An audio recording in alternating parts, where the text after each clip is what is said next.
Darkness cannot stand the presence of a woman who dwells in God's word. There is no wisdom that is bigger than God's word.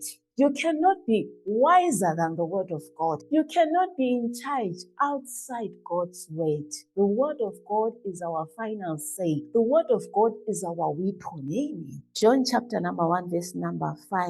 And I have here with me Amplified Version. It says, and the light shines on in the darkness. For the darkness has never overpowered it, put it out, or absorbed it, meaning it bows down to the light. The light that you carry overpowers darkness, but you cannot shine outside God's word.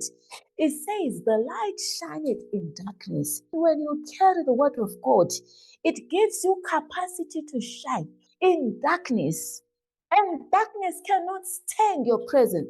It's another level of shining.